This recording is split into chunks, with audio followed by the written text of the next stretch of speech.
Good morning all. ನಾನು ಅಮರೇಶ್ ಪೋತಾನ್. ಮತ್ತೊಮ್ಮೆಲ್ಲರಿಗೂ ಅಮರ್ಸ್ ಕ್ಲಾಸಸ್ಗೆ ಸ್ವಾಗತ. ಇದು ಕ್ಲಾಸ್ ನಂಬರ್ 1040 ಆಗುತ್ತೆ ಮತ್ತು ಒಂದು ಬಹಳ ಸುದ್ದಿಯಲ್ಲಿರ್ತಕ್ಕಂಥ ವಿಷಯ, ಭಾರತ ಮತ್ತು ಯುರೋಪಿಯನ್ ಯೂನಿಯನ್ ಮಧ್ಯೆ ಒಂದು ಫ್ರೀ ಟ್ರೇಡ್ ಅಗ್ರಿಮೆಂಟು ಇವತ್ತು ಒಪ್ಪಿತವಾಗಿದೆ. ಭಾರತದ ಪ್ರಧಾನಮಂತ್ರಿಗಳು ಮತ್ತು ಯುರೋಪಿಯನ್ ಯೂನಿಯನ್ನ ಎರಡು ಸಂಸ್ಥೆಗಳ, ಒಂದು ಯುರೋಪಿಯನ್ ಕೌನ್ಸಿಲ್ ಆಗಿರ್ಬೋದು, ಯುರೋಪಿಯನ್ ಕಮಿಷನ್ ಆಗಿರ್ಬೋದು, ಆ ಎರಡೂ ಸಂಸ್ಥೆಗಳ ಮುಖ್ಯಸ್ಥರು ಭಾರತದ ಗಣರಾಜ್ಯೋತ್ಸವದ ಸಂದರ್ಭದಲ್ಲಿ ಹಾಜರಿದ್ದರು ಮತ್ತು ಫ್ರೀ ಟ್ರೇಡ್ ಅಗ್ರಿಮೆಂಟ್ಗೆ ಸಹಿ ಕೂಡ ಹಾಕಿದ್ದಾರೆ. ಹಾಗಾದರೆ ಭಾರತದ ಪರ್ಸ್ಪೆಕ್ಟಿವ್ ಅಲ್ಲಿ ಇದೊಂದು ಮಹತ್ವದ ಮೈಲಿಗಲ್ಲಾಗುತ್ತೆ. ಸುಂಕದ ಮೇಲೆ ಸುಂಕ ಏರ್ತಾ ಇರತಕ್ಕಂತಹ ಟ್ರಂಪ್ನಂತಹ ಅಧ್ಯಕ್ಷ ಇರ್ತಕ್ಕಂಥ ಸಂದರ್ಭದಲ್ಲಿ ಭಾರತ ತನ್ನ ವ್ಯಾಪಾರ ವಹಿವಾಟುಗಳಿಗೆ ಪ್ರಪಂಚದ ಬೇರೆ ದಾರಿಗಳನ್ನು ಹುಡುಕುವ ಅವಶ್ಯಕತೆ ಸೃಷ್ಟಿಯಾಗಿತ್ತು. ಆ ನಿಟ್ಟಿನಲ್ಲಿ ರಷ್ಯಾ ಆಗಿರ್ಬೋದು ಅಥವಾ ಬ್ರೆಜಿಲ್ ಆಗಿರ್ಬೋದು, ಇನ್ನಿತರ ಬೇರೆ ಬೇರೆ ದೇಶಗಳೊಂದಿಗೆ, ಈವನ್ ಆಸ್ಟ್ರೇಲಿಯಾ ಸೇರಿದಂತೆ ಮುಕ್ತ ವ್ಯಾಪಾರ ಒಪ್ಪಂದಗಳಿಗೆ ಭಾರತ ತನ್ನ ದೃಷ್ಟಿಯನ್ನು ಹಾಯಿಸ್ತಾ ಇತ್ತು. ಆ ಸಂದರ್ಭದಲ್ಲಿ ಯುರೋಪಿಯನ್ ಯೂನಿಯನ್ ಇವತ್ತು ಭಾರತಕ್ಕೆ ಒಂದು ಮುಂದಿನ ಭವಿಷ್ಯಕ್ಕೆ ಹೊಸ ದಾರಿಯನ್ನು ಸೃಷ್ಟಿ ಮಾಡಿಕೊಡ್ತಾ ಇದೆ. India EU FTA free trade agreement 2026 ಇದೇನು ಮೊದಲೇನಲ್ಲ. ಸುಮಾರು 20-25 ವರ್ಷಗಳಿಂದಲೂ ಕೂಡ ಈ ಒಂದು ಅಗ್ರಿಮೆಂಟು ಬಹಳ ಸುದ್ದಿಯಲ್ಲಿತ್ತು. ಆದರೆ ಒಂದು ಒಮ್ಮತ ಅಭಿಪ್ರಾಯಕ್ಕೆ ಬರೋದಕ್ಕೆ ಸಾಧ್ಯ ಆಗಿರಲಿಲ್ಲ. ಅದಕ್ಕೋಸ್ಕರ ಹೇಳ್ತಾ ಇರ್ತೀವಿ, ಆಗಿದ್ದೆಲ್ಲ ಒಳ್ಳೆಯದಕ್ಕೆ ಅಂತ. ಯಾವಾಗ ಟ್ರಂಪ್ ಭಾರತದ ಮೇಲೆ ಮುನಿಸ್ಕೊಳ್ಳೋಕ್ಕೆ ಸ್ಟಾರ್ಟ್ ಮಾಡಿದ್ನು, ಭಾರತ ಬೇರೆ ಬೇರೆ ದೇಶಗಳತ್ತ ಕಣ್ಣಾಯಿಸ್ತಾ ಹೋಯಿತು. ಅದರಲ್ಲಿ ಇವತ್ತು ದೊಡ್ಡ ಡೀಲ್ ಆಗಿದೆ. ಮದರ್ ಆಫ್ ಆಲ್ ಡೀಲ್ಸ್ ಅಂತ ಕರಿತೀವಿ. So that is India EU FTA. ಏನಿದೆ ಮುಂದೆ ಬರ್ತಕ್ಕಂಥ ಪರೀಕ್ಷೆಗಳಿಗೆ ನಾವು ಯಾವ ರೀತಿಯಾಗಿರ್ತಕ್ಕಂಥ ಅಂಶಗಳನ್ನು ನೋಡ್ತಾ ಹೋಗ್ಬೇಕು, ನೆನ್ಪಿಡ್ತಾ ಹೋಗ್ಬೇಕು. ಹಾಗಾದರೆ ಯುರೋಪಿಯನ್ ಯೂನಿಯನ್ ಅಲ್ಲಿ ಎಷ್ಟು ರಾಷ್ಟ್ರಗಳಿದ್ದಾವೆ, ಯೂರೋ ಜೋನ್ ಅಂದ್ರೇನು, ಯುರೋಪಿಯನ್ ಕೌನ್ಸಿಲ್ ಅಂದ್ರೇನು, ಯುರೋಪಿಯನ್ ಕಮಿಷನ್ ಅಂದ್ರೇನು, ಜೊತೆಗೆ ಈ ಒಂದು ಫ್ರೀ ಟ್ರೇಡ್ ಅಗ್ರಿಮೆಂಟ್ನ ಮಹತ್ವದ ಅಂಶಗಳು ಏನೇನಿದ್ದಾವೆ ಅವುಗಳೆಲ್ಲವನ್ನ MCQ ಮುಖಾಂತರ ತಿಳಿಸ್ಕೊಡ್ತಕ್ಕಂಥ ಪ್ರಯತ್ನವನ್ನ ಇಲ್ಲಿ ಮಾಡ್ತಾ ಹೋಗ್ತೀವಿ. ಸೊ ಮುಂದಿನ ಒಂದು ಪರೀಕ್ಷೆಗಳಿಗೆ ಅನುಕೂಲ ಆಗ್ತಕ್ಕಂಥವು. ಬನ್ನಿ ಹಾಗಾದ್ರೆ India EU free trade agreement 2026 ಏನೇನಿದೆ, ಜೊತೆಗೆ MCQಗಳ ಮುಖಾಂತರ. ಸೊ ಮೊದಲ MCQ, ಯುರೋಪಿಯನ್ ಒಕ್ಕೂಟ, ಯುರೋಪಿಯನ್ ಯೂನಿಯನ್ಗೆ ಸಂಬಂಧಿಸಿದಂತೆ ಕೆಳಗೆ ನೀಡಲಾದ ಹೇಳಿಕೆಗಳಲ್ಲಿ ಯಾವುದು ಸರಿಯಾಗಿದೆ. ಇಲ್ಲೇನಂದ್ರೆ ಈ ಒಂದು ಪ್ರಶ್ನೆ ಯಾಕಂದ್ರೆ ಸ್ವಲ್ಪ ಯುರೋಪಿಯನ್ ಯೂನಿಯನ್ ಬಗ್ಗೆ ಒಂದು ಐಡಿಯಾ ಸಿಗಲಿ ಅನ್ನೋ ಉದ್ದೇಶಕ್ಕೆ. ಸ್ಟಾರ್ಟಿಂಗ್ ಫ್ರೀ ಟ್ರೇಡ್ ಅಗ್ರಿಮೆಂಟ್ ಬಗ್ಗೆ ಮಾಹಿತಿ ಹೇಳ್ತಾ ಹೋದ್ರೆ ಏನಿದೆ ಯುರೋಪಿಯನ್ ಯೂನಿಯನ್ ಅಂತಕ್ಕಂಥ ಗೊಂದಲ ಇರಬಾರ್ದು ಅನ್ನೋ ಉದ್ದೇಶಕ್ಕೋಸ್ಕರ. Okay, with reference to the European Union which of the statements given below are correct. First one, European ಒಕ್ಕೂಟವು 1951ರಲ್ಲಿ 6 ಸ್ಥಾಪಕ ಸದಸ್ಯರನ್ನ, ಸಂಸ್ಥಾಪಕ ರಾಷ್ಟ್ರಗಳನ್ನು ಹೊಂದಿರುವ ಯುರೋಪಿಯನ್ ಕಲ್ಲಿದ್ದಲು ಮತ್ತು ಉಕ್ಕಿನ ಸಮುದಾಯವಾಗಿ ಹುಟ್ಟಿಕೊಳ್ಳುತ್ತೆ. The European Union originated in 1951 as a European coal and steel community with 6 founding members. That's the first statement. Second one, the Treaty of Rome 1957 and the Lisbon Treaty 2019 were the key milestones in the evolution of the modern European Union. ಇಲ್ಲಿ Rome ಒಪ್ಪಂದ ಮತ್ತು Lisbon ಒಪ್ಪಂದ ಬರ್ತವೆ, ನೋಡೋಣ ಏನಂತ. ಜೊತೆಗೆ the third statement is Switzerland is currently the member of the European union. ಈ ಒಂದು ಹೇಳಿಕೆ ಬಹಳ ಕನ್ಫ್ಯೂಷನ್ ಆಗ್ಬಿಡುತ್ತೆ. ಹೌದು, Swiss is the part of the Europe but not the European union. ಹೌದಾ ಅಲ್ವಾ, ಚೆಕ್ ಮಾಡ್ತಾ ಹೋಗೋಣ. ಸೊ 1 ಮತ್ತು 2 ಸರಿಯಾಗಿದೆ. ಹೌದು, 1951ರಲ್ಲಿ 6 ಸಂಸ್ಥಾಪಕ ರಾಷ್ಟ್ರಗಳನ್ನು ಒಳಗೊಂಡಿರ್ತಕ್ಕಂತಹ ಒಂದು ಆರ್ಗನೈಸೇಷನ್ ಸ್ಟಾರ್ಟ್ ಆಗುತ್ತೆ. ಅದು ಯುರೋಪಿಯನ್ ಯೂನಿಯನ್ ಅಂತಕ್ಕಂಥ ಹೆಸರನ್ನು ಹೊಂದಿರಲಿಲ್ಲ, ಬದಲಾಗಿ ಅದರ ಮೊದಲ ಅಥವಾ ಮೂಲ ಹೆಸರು ಯುರೋಪಿಯನ್ ಕೋಲ್ ಅಂಡ್ ಸ್ಟೀಲ್ ಕಮ್ಯುನಿಟಿ. 6 ಸಂಸ್ಥಾಪಕ ರಾಷ್ಟ್ರಗಳು ಯಾವ್ಯಾವು ಮುಂದೆ ಹೇಳ್ತೇವೆ. ನಂತರ ಟ್ರೀಟಿ ಆಫ್ ರೋಮ್ ಮತ್ತು ಲಿಸ್ಬನ್ ಟ್ರೀಟಿ ಅಂತಕ್ಕಂಥ 2 ಪ್ರಮುಖ ಕೀ ಮೈಲ್ಸ್ಟೋನ್ಗಳನ್ನು ಆ ಒಂದು ಯುರೋಪಿಯನ್ ಯೂನಿಯನ್ನ ಜರ್ನಿಯಲ್ಲಿ ನಾವು ಕಾಣ್ತಾ ಹೋಗ್ತೀವಿ. ಆದರೆ ಸ್ವಿಟ್ಜರ್ಲೆಂಡು ಯುರೋಪ್ ಖಂಡದಲ್ಲಿರ್ತಕ್ಕಂಥ ಒಂದು ಶ್ರೀಮಂತ ರಾಷ್ಟ್ರವಾದರೂ ಕೂಡ it is not A part of the European union. 27 ರಾಷ್ಟ್ರಗಳಲ್ಲಿ ಯುರೋಪಿಯನ್ ಯೂನಿಯನ್ಗಳಲ್ಲಿ ಅಥವಾ ಒಂದು ಆರ್ಗನೈಸೇಷನ್ ಅಲ್ಲಿ ಸ್ವಿಟ್ಜರ್ಲೆಂಡ್ ಅನ್ನು ಕಾಣಕ್ಕೆ ಆಗಲ್ಲ. ಹಾಗಿದ್ರೆ ಯುರೋಪಿಯನ್ ಯೂನಿಯನ್ ನೋಡ್ಬೋದು, ಇಲ್ಲಿ ಸ್ವಿಟ್ಜರ್ಲೆಂಡ್ ಇದೆ, it's not part of the European union. ಅಲ್ವಾ, ಒಂದು ಸ್ವಲ್ಪ ಚೆಕ್ ಮಾಡೋಣ, ಒಂದು ನಿಮಿಷ. ಓಕೆ, ಇರಲಿ. ಸೊ ಯಾವ್ಯಾವ ದೇಶಗಳಂತಕ್ಕಂಥ ಮ್ಯಾಪನ್ನು ಕಾಣ್ತಾ ಹೋಗ್ಬೋದು. The European union is A ಸುಪ್ರಾ national political and economic union of 27 member States that are located primarily in Europe.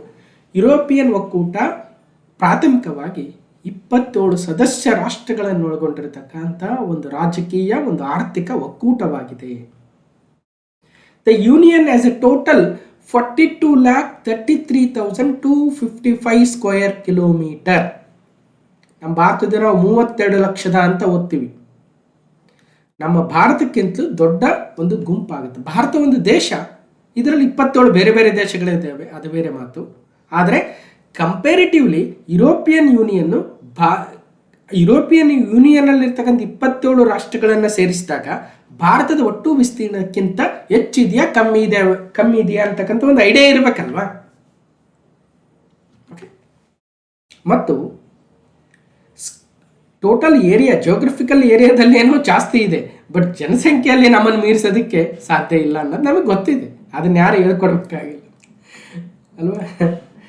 ಯಾಕಂದರೆ ಅಲ್ಲಿರೋ ಜಸ್ಟ್ 450 ಮಿಲಿಯನ್ ಪಾಪ್ಯುಲೇಷನ್, ಅಂದರೆ 45 crores. ನಾವಿದ್ದೀವಿ 150 crore ಅಲ್ವಾ. ಸೊ ಜನಸಂಖ್ಯೆಯಲ್ಲಿ ನಮ್ಮನ್ನು ಮೀರಿಸ್ತಕ್ಕಂಥ ಯಾವುದೇ ದೇಶ ಇಲ್ಲ ಅಂತಕ್ಕಂಥದ್ದು. Okay. Began in 1951 as the European Coal and Steel Community with the 6 founding members. 6 ಸಂಸ್ಥಾಪಕ ರಾಷ್ಟ್ರಗಳೊಂದಿಗೆ 1951ರಲ್ಲಿ ಯುರೋಪಿಯನ್ ಯೂನಿಯನ್ನು ಒಂದು ಯುರೋಪಿಯನ್ ಕೋಲ್ ಅಂಡ್ ಸ್ಟೀಲ್ ಕಮ್ಯುನಿಟಿ ಎಂಬ ಹೆಸರಿನೊಂದಿಗೆ ಸ್ಟಾರ್ಟ್ ಆಗುತ್ತೆ. 1993ರಲ್ಲಿ ಮ್ಯಾಸ್ಟ್ರಿಚ್ ಒಪ್ಪಂದ ಜಾರಿಗೆ ಬಂದಾಗ EU ಅನ್ನು ಅದರ ಪೌರತ್ವದೊಂದಿಗೆ ಸ್ಥಾಪಿಸಲಾಯಿತು. ಅಂದರೆ ಈ ಯುರೋಪಿಯನ್ ಯೂನಿಯನ್ ಅಂತ ಕರೆದಿದ್ದು 1993ರಲ್ಲಿ. ಹಾಗಂತೆ ಯುರೋಪಿಯನ್ ಯೂನಿಯನ್ ಅಲ್ಲಿ ಇರ್ತಕ್ಕಂಥ ಎಲ್ಲ ರಾಷ್ಟ್ರಗಳಲ್ಲೂ ಕೂಡ ಯೂರೋ ಕಾಮನ್ ಕರೆನ್ಸಿ ಅಲ್ಲ, ಕೇವಲ 21 ರಾಷ್ಟ್ರಗಳಲ್ಲಿ ಮಾತ್ರ ಇದೆ. ಅದರಲ್ಲೂ ಕೂಡ 21ರಲ್ಲಿ ಎಲ್ಲವೂ ಯುರೋಪಿಯನ್ ಯೂನಿಯನ್ನ ಭಾಗವಾಗಿಲ್ಲ. ನಾನ್ ಯುರೋಪಿಯನ್ ಯೂನಿಯನ್ ಕಂಟ್ರೀಸ್ ಕೂಡ ಯೂರೋ ಕರೆನ್ಸಿಯನ್ನು ಹೊಂದಿದ್ದಾವೆ. ಇತ್ತೀಚೆಗೆ ಬಲ್ಗೇರಿಯಾ ದೇಶವು ಜನವರಿ 1, 2026ರಂದು ಯೂರೋವನ್ನು ಅಳವಡಿಸಿಕೊಳ್ಳುವುದರ ಮೂಲಕ ಯೂರೋ ಝೋನ್ನ 21ನೇ ಸದಸ್ಯ ರಾಷ್ಟ್ರವಾಯಿತು ಅನ್ನೋದನ್ನು ನೆನಪಿಡಬೇಕು. ಓಕೆ. ಒಂದು ಯುರೋಪಿಯನ್ ಯೂನಿಯನ್, ಹಂಗೆ ನೋಡಿದ್ರೆ ಇದ್ರ ಬಗ್ಗೆ ಒಂದು ಸ್ಪೆಷಲ್ ವಿಡಿಯೋನೇ ಮಾಡ್ಬೋದು, ಮುಂದೆ ನೋಡೋಣ ಯಾವಾಗಾದರೂ. ಓಕೆ. European union.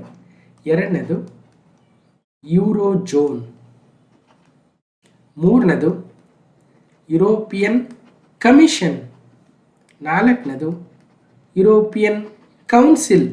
ಐದನೇದು ದ ಯುರೋಪಿಯನ್ ಪಾರ್ಲಿಮೆಂಟ್. ಆರನೇದು the council of ministers of Europe ಅಥವಾ ಯುರೋಪಿಯನ್ ಪಾರ್ಲಿಮೆಂಟ್ ಅಂತ ಹೀಗೆ ಬೇರೆ ಬೇರೆ ಆರ್ಗನೈಸೇಷನ್ಸ್ ಬರ್ತವೆ. All are related to European Union only ಅಥವಾ ಯುರೋಪ್ ಬಗ್ಗೆನೇ. ಸೊ ಇವೆಲ್ಲವನ್ನು ಎಕ್ಸ್ಪ್ಲೇನ್ ಮಾಡ್ಬೇಕಂದ್ರೆ ಮೋಸ್ಟ್ಲಿ ಒಂದು ಸಪ್ರೇಟ್ ವಿಡಿಯೋದಲ್ಲಿ ಮಾಡೋಣ. ಈಗ ಸದ್ಯಕ್ಕೆ ಎಷ್ಟು ಬೇಕಷ್ಟೇ ಹೇಳ್ತಾ ಹೋಗ್ತೀನಿ. ಯುರೋಪಿಯನ್ ಯೂನಿಯನ್ ನೋಡಿದ್ವಿ, it's a part of 27 different Europe countries. 27 ರಾಷ್ಟ್ರಗಳ ಒಂದು ಅಂತಾರಾಷ್ಟ್ರೀಯ ಸಂಘಟನೆ. ಓಕೆ. ಯೂರೋಝೋನ್ ಅಂದರೆ ಯೂರೋ ಎಲ್ಲೆಲ್ಲಿ ಕರೆನ್ಸಿಯಾಗಿ ಬಳಸ್ಕೊಂಡಿದ್ದೇವೆ ಆ ದೇಶಗಳ ಒಂದು ಏರಿಯಾ. ಓಕೆ. ಅದು ಯುರೋಪಿಯನ್ ಯೂನಿಯನ್ ದೇಶಗಳಾಗಿರ್ಬೋದು, ನಾನ್ ಯುರೋಪಿಯನ್ ಯೂನಿಯನ್ EU ಕಂಟ್ರೀಸ್ ಕೂಡ ಆಗಿರ್ಬೋದು. ಯುರೋಪಿಯನ್ ಕಮಿಷನ್ ಅಂತಕ್ಕಂಥದ್ದು ಮತ್ತು ಯುರೋಪಿಯನ್ ಕೌನ್ಸಿಲ್ ಅಂತಕ್ಕಂಥದ್ದು 2 ಪ್ರಮುಖ ಸಂಸ್ಥೆಗಳಾಗ್ತವೆ ಯುರೋಪಿಯನ್ ಯೂನಿಯನ್ದೇ. ಅರ್ಥ ಮಾಡ್ಕೊಳ್ರಿ. ಈಗ ಯುರೋಪಿಯನ್ ಕಮಿಷನ್ ಮತ್ತು ಯುರೋಪಿಯನ್ ಕೌನ್ಸಿಲ್ ಅಂದರೆ 2 ಪ್ರಮುಖ ಗಣ್ಯ ವ್ಯಕ್ತಿಗಳು ನಮ್ಮ ಗಣರಾಜ್ಯೋತ್ಸವಕ್ಕೆ ಬಂದಿದ್ದರು. ಒಬ್ಬರು ಆಂಟೋನಿಯೋ ಕೋಸ್ಟಾ, ಅವರು ಯುರೋಪಿಯನ್ ಕೌನ್ಸಿಲ್ನ ಅಧ್ಯಕ್ಷರು. ಇನ್ನೊಬ್ಬರು ಲೇಡಿ ಬಂದಿದ್ರು, ಉರ್ಸುಲಾ ವಾನ್ ಡೆರ್ ಲೇಯನ್ ಅವರು ಯುರೋಪಿಯನ್ ಕಮಿಷನ್ನ ಅಧ್ಯಕ್ಷರು. ಇಷ್ಟೇ. ಯುರೋಪಿಯನ್ ಪಾರ್ಲಿಮೆಂಟ್ ಅಂದರೆ ಯುರೋಪಿಯನ್ 27 ದೇಶಗಳ ವಿವಿಧ ಪಾರ್ಲಿಮೆಂಟ್ ಮೆಂಬರ್ಸ್ ಇರ್ತಾರಲ್ಲ ಅದರ ಒಕ್ಕೂಟ. ಇನ್ನೊಂದು the council of ministers of European ಅಂತ ಏನೋ ಬರುತ್ತೆ. Okay, council of the European union ಅಂತ. ಅದರಲ್ಲಿ ಯಾರು ಭಾಗವಾಗಿರ್ತಾರೆ? ಬೇರೆ ಬೇರೆ ದೇಶಗಳ ಮಿನಿಸ್ಟ್ರುಗಳು. ಸೊ ಭಾಳ ಡೀಪಾಗಿ ಹೋಗ್ತಾ ಹೋದರೆ ಬೇರೆ ಸಪ್ರೇಟ್ ವಿಡಿಯೋ ಮಾಡೋಣ, ಸದ್ಯಕ್ಕೆ ತಿಳ್ಕೊಂಡೆ. ಹಾಗಾದರೆ ಯುರೋಪಿಯನ್ ಯೂನಿಯನ್ನ ಭಾಗವಾಗಿರ್ತಕ್ಕಂಥ ಕಮಿಷನ್ ಮತ್ತು ಕೌನ್ಸಿಲ್ಗಳು, ಒಂದು ಉರ್ಸುಲಾ ವ್ಯಾಂಡರ್ ಲೇಯನ್ ಅವರ ಅಧ್ಯಕ್ಷರಾಗಿದ್ದು, ಇನ್ನೊಂದು ಆಂಟೋನಿಯೋ ಕೋಸ್ಟಾ ಅವರು ಅಧ್ಯಕ್ಷರಾಗಿದ್ದು. ಎರಡು ಸಪ್ರೇಟ್ ಎಂಟಿಟೀಸ್ ಇದ್ದಾವೆ. ಫಸ್ಟ್ ಒಂದು ಯುರೋಪಿಯನ್ ಕಮಿಷನ್ ಬಗ್ಗೆ ಮಾತಾಡೋಣ. ಇದರ ಅಧ್ಯಕ್ಷರಾರು ಉರ್ಸುಲಾ ವ್ಯಾಂಡರ್ ಲೇಯನ್ ಅವರು, ನೆನ್ಪಿಟ್ಟಿರಿ. Okay, the European Commission, the executive body that proposes new legislation, implement the policies, manages the budget and enforces the EU law. ಈ ಒಂದು ಲಾ ತರ್ತಾ ಇದ್ದಾರೆ ಭಾರತದೊಂದಿಗೆ FTA ಅಗ್ರಿಮೆಂಟು. ಇದನ್ನು ಜಾರಿ ಮಾಡಬೇಕಾದ್ರೆ ಆವಾಗ European commission comes into the picture. ಅವರು ಎಲ್ಲ 27 ದೇಶಗಳು ಸರಿಯಾಗಿ ಈ FTAನ ಜಾರಿ ಮಾಡ್ತಾ ಇದ್ದಾವಾ ಇಲ್ವಾ ಅಂತ ಚೆಕ್ ಮಾಡ್ಕೋಬೇಕಲ್ವ. ನಾಳೆ ನಾವು ಯಾವುದೋ ಒಂದು ಜವಳಿನೋ ಯಾವುದೋ ಒಂದು ವಸ್ತುವನ್ನು ರಫ್ತು ಮಾಡ್ತೀವಿ, ಬರೀ ಫ್ರಾನ್ಸ್ ಜರ್ಮನಿಗೆ ಅಲ್ವಲ್ಲ, 27 ದೇಶಗಳಿಗೆ ರಫ್ತು ಮಾಡ್ತೀವಿ. ಯಾವುದೋ ದೇಶ ಇಲ್ಲರಿ ನಾವು ತಾರೀಫ್ ಹಾಕ್ತೀವಿ, ಸುಂಕ ಏರ್ತೀವಿ ಅಂದರೆ ಅಲ್ರಿ, ನಾವು ಕಂಪ್ಲೀಟಾಗಿ ಯುರೋಪಿಯನ್ ಯೂನಿಯನ್ ಜೊತೆನೇ ಒಪ್ಪಂದ ಮಾಡ್ಕೊಂಡಿದ್ದೀವಿ ಅಂತಂದಾಗ ಮತ್ತು ಆ ದೇಶ ಒಪ್ಕೊಳ್ಳೇಬೇಕಾಗತ್ತೆ. ಯಾಕಂದರೆ ಅದು ಜಾರಿ ಆಗ್ತಾ ಇದೆಯಾ ಇಲ್ವಾ ಅಂತ ಕನ್ಫರ್ಮ್ ಮಾಡ್ಕೊಳ್ತಕ್ಕಂಥ ಕೆಲಸವನ್ನು ಯುರೋಪಿಯನ್ ಕಮಿಷನ್ ಮಾಡುತ್ತೆ. ಈ ಯುರೋಪಿಯನ್ ಕಮಿಷನ್ನು ಹೊಸ ಲಾಗಳನ್ನು ಜಾರಿ ಮಾಡ್ತಕ್ಕಂಥದ್ದು, ಬಜೆಟನ್ನು ಮ್ಯಾನೇಜ್ ಮಾಡ್ತಕ್ಕಂಥದ್ದು, ಪಾಲಿಸಿಗಳನ್ನು ತರ್ತಕ್ಕಂಥ ಕೆಲಸವನ್ನು ಮಾಡುತ್ತೆ. ಇದರಲ್ಲಿ ಎಷ್ಟು ಜನ ಇರ್ತಾರೆ ಅಂದರೆ ಪ್ರತಿ ಒಂದು 27 ದೇಶದ ಒಬ್ಬೊಬ್ಬ ಸದಸ್ಯರಿರ್ತಾರೆ. 27 commissioners from each country which are part of the European union. 1 member from 1 member state. ಹಾಗೆ 27 ಜನ ಆಗ್ತಾರೆ. ಆ 27 ಜನರಲ್ಲಿ ಒಬ್ಬರು ಅಧ್ಯಕ್ಷರಾಗ್ತಾರೆ, ಅವರೇ ಉರ್ಸುಲಾ ವ್ಯಾಂಡರ್ ಲೇಯನ್. ಈಗ ಸದ್ಯಕ್ಕೆ 2024ರಿಂದ 2029 ಇರ್ತಾ ಇದ್ದಾರೆ. ಮೋಸ್ಟ್ಲಿ ಅವರು 2ನೇ ಬಾರಿಗೆ ಆಯ್ಕೆ ಆಗಿರಬೇಕು. Okay, so it acts as a guardian of the treaties and represent the interest of EU as a whole. ಈ 27 ಜನ ಒಂದೊಂದು ದೇಶದಿಂದ ಏನು ಕಮಿಷನರ್ಸ್ ಬಂದಿರ್ತಾರೆ, ಅವರು ಒಂದು ಹೋಲ್ ಯುರೋಪಿಯನ್ ಯೂನಿಯನ್ ಆಗಿ ಕೆಲಸ ಮಾಡ್ತಾರೆ, ಒಪ್ಪಂದಗಳ ರಕ್ಷಕನಾಗಿ ಕಾರ್ಯನಿರ್ವಹಿಸ್ತಾರೆ. ಯುರೋಪಿಯನ್ ಕಮಿಷನ್ ಬಗ್ಗೆ ಆಯಿತು. ನಾನು ಆಲ್ರೆಡಿ ಹೇಳಿದಂಗೆ ಇದನ್ನು ನಾವು ಸಪ್ರೇಟ್ ಆಗಬೇಕಾದ್ರೂ ಡಿಸ್ಕಷನ್ ಮಾಡ್ಬೋದು. ಸದ್ಯಕ್ಕೆ ಇಷ್ಟು ತಿಳ್ಕೊಳ್ಳೋಣ, ಯಾಕಂದರೆ ಮುಂದೆ ಇದು ಯೂಸ್ ಆಗುತ್ತೆ. ಅದಕ್ಕೋಸ್ಕರ ಯುರೋಪಿಯನ್ ಕಮಿಷನ್ ಆಯಿತು. ಯುರೋಪಿಯನ್ ಕೌನ್ಸಿಲ್ ಅಂತ ಇದೆ. European council defines the general political direction and priorities of the EU, European union. It doesn't exercise legislative functions. ಇದು ಇಡೀ ಟೋಟಲ್ ಆಗಿ ಓವರಾಲ್ ಆಗಿ ಪೊಲಿಟಿಕಲ್ ಡೈರೆಕ್ಷನ್ EUದು ಏನಿರಬೇಕು, ಯುರೋಪಿಯನ್ ಯೂನಿಯನ್ದು ಪ್ರಯಾರಿಟೀಸ್ ಏನು ಬೇಕು, ಭಾರತದೊಂದಿಗೆ ಮುಕ್ತ ವ್ಯಾಪಾರ ಒಪ್ಪಂದವನ್ನು ಮಾಡ್ಕೋಬೇಕಾ ಬೇಡವಾ, ಮಾಡ್ಕೊಂಡ್ರೆ ಏನು ಲಾಭ, ಈ ರೀತಿಯ ದೊಡ್ಡ ದೊಡ್ಡ ಡಿಸಿಷನನ್ನು ತೆಗೆದುಕೊಳ್ತಕ್ಕಂಥ ಕೆಲಸವನ್ನು ಯುರೋಪಿಯನ್ ಕೌನ್ಸಿಲ್ ಮಾಡುತ್ತೆ. ಇದಕ್ಕೂ ಕೂಡ ಸೇಮ್ 27 ಮೆಂಬರ್ ಸ್ಟೇಟ್ಸಿಂದ ಆ 27 ಮೆಂಬರ್ ಸ್ಟೇಟ್ಸ್ನ ಮುಖ್ಯಸ್ಥರು ಯಾರಿರ್ತಾರೆ. ಈಗ ಫ್ರಾನ್ಸ್ನ ಪ್ರಧಾನಿ, ಜರ್ಮನಿಯ ಚಾನ್ಸಲರ್, ಇನ್ನೊಂದು ಯಾವುದೋ ಯುರೋಪಿಯನ್ ಕಂಟ್ರಿಯ ಆ ಒಂದು ಮುಖ್ಯಸ್ಥರು, ಅವರೆಲ್ಲರೂ ಇದರ ಭಾಗವಾಗಿರ್ತಾರೆ. 27 ಜನ. ಜೊತೆಗೆ ಒಬ್ಬರು ಅಧ್ಯಕ್ಷರಿರ್ತಾರೆ. ಇವತ್ತು ಆಂಟೋನಿಯೋ ಕೋಸ್ಟಾ ಇದ್ದಾರೆ ಯುರೋಪಿಯನ್ ಕೌನ್ಸಿಲ್ದು. ಅದೇ ಥರ ಯುರೋಪಿಯನ್ ಕಮಿಷನ್ದು ಏನು ಮಾತಾಡಿದೀವಲ್ವಾ, ಅದರ ಅಧ್ಯಕ್ಷರಾರು ಉರ್ಸುಲಾ ವ್ಯಾಂಡರ್ ಲೇಯನ್ ಇದ್ರಲ್ವ, ಅವರು ಕೂಡ ಇದರ ಸದಸ್ಯರಾಗಿರ್ತಾರೆ. 27 + 1 + 1 29. ಓಕೆ, ಆಗ ನೋಡ್ತಾ ಹೋದರೆ ಇದು ಯಾವಾಗ ಸ್ಟಾರ್ಟ್ ಆಯಿತು, ಇದರ ಅಫಿಷಿಯಲ್ ಲ್ಯಾಂಗ್ವೇಜಸ್ ಯಾವ್ಯಾವು, ಇದರ ಪ್ರಧಾನ ಕಚೇರಿ ಎಲ್ಲಿದೆ, ಬಹಳ ಥಿಂಗ್ಸ್ ಮಾತಾಡ್ಬೋದು. ಸದ್ಯಕ್ಕೆ ನಮ್ಮ ಫೋಕಸ್ ಅದಲ್ಲ. ನೀವು ಬೇಕಾದರೆ ಇಲ್ಲಿ ಕೊಟ್ಟಿದ್ದೀನಿ ಮಾಹಿತಿ ತಿಳ್ಕೊಳ್ರಿ. ನನ್ನ ಫೋಕಸ್ ಈಗ ಫ್ರೀ ಟ್ರೇಡ್ ಅಗ್ರಿಮೆಂಟ್ನ ಮಾಹಿತಿ ಏನಿದೆ, ಅದರಿಂದ ಭಾರತಕ್ಕೆ ಏನು ಲಾಭ ಆಗುತ್ತೆ, ಇವ್ಗೆ ಏನು ಲಾಭ ಆಗುತ್ತೆ, ಹೆಂಗೆ ಜಾರಿ ಆಗುತ್ತೆ, ಇದು ಅದ್ರ ಮೇಲೆ ಫೋಕಸ್ ಇರ್ತಕ್ಕಂಥದ್ದು ಗಮನಿಸ್ತಾ ಹೋಗಿ. ಆದರೂ ಕೂಡ ಅದು ಡಿಸ್ಕಷನ್ ಮಾಡಬೇಕಾದಾಗ ನಿಮಗೆ ಕನ್ಫ್ಯೂಸ್ ಆಗಬಾರ್ದು ಅಂತ ಒಂದಷ್ಟು ಮಾಹಿತಿನ ಕೊಡ್ತಾ ಹೋಗ್ತಾ ಇದ್ದೀನಿ. ಓಕೆ, 27 ರಾಷ್ಟ್ರಗಳು ಯಾವ್ಯಾವು? ಬೆಲ್ಜಿಯಂ, ಬಲ್ಗೇರಿಯಾ, ಇದು ಯಾವುದು ಚೆಕಿಯಾ ಅಂತೆ ಅಲ್ಲ, Denmark, Germany, France, Croatia, Italy, Cyprus, Latvia, Netherlands, Austria, Poland, Portugal, Romania, Estonia, Ireland, Greece, Spain, Lithuania, Luxembourg, Hungary, Malta, Slovenia, Slovakia, Finland, Sweden. Okay, so around 45 crore people, 27 ದೇಶಗಳು, ಸುಮಾರು 20 trillion GDP, $20 trillion GDP. ಮೊನ್ನೆ ನಮ್ಮದು 4.18 ಆದಾಗ ನಾವು 4ನೇ ಸ್ಥಾನಕ್ಕೆ ಏರಿದ್ವಿ. ಆಗ ನೋಡ್ಕೊಂಡ್ರೆ ಕಂಪ್ಲೀಟಾಗಿ ಯುರೋಪಿಯನ್ ಯೂನಿಯನ್ನ GDP ಗಿಂತಲೂ ನಾವು ಭಾಳ ದೂರ ಇದ್ದೀವಿ. Per capital $43,194. Okay,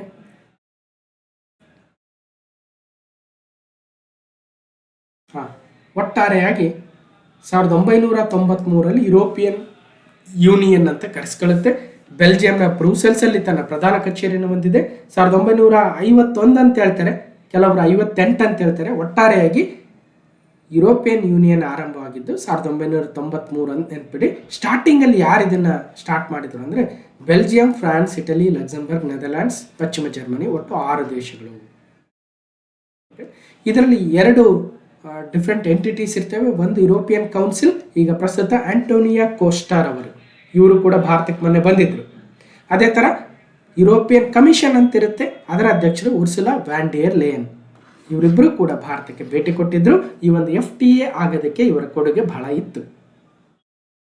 right, so ಯಾಕೆ ಇವ್ರು ಬಂದಿದ್ರು ಏನು ಅಂತ ಇವಾಗ ಸ್ವಲ್ಪ ಪಿಕ್ಚರ್ ಗೊತ್ತಾಗ್ತಾ ಇದೆ ಅಂತ ಕೇಳ್ತೀವಿ. ಯುರೋಪಿಯನ್ ಕೌನ್ಸಿಲ್ ಅಂದರೆ ಒಂದು ದೊಡ್ಡ ಆರ್ಗನೈಜೇಷನ್, ಅದರಲ್ಲಿ ಎಲ್ಲ ದೇಶಗಳ ಮುಖ್ಯಸ್ಥರು.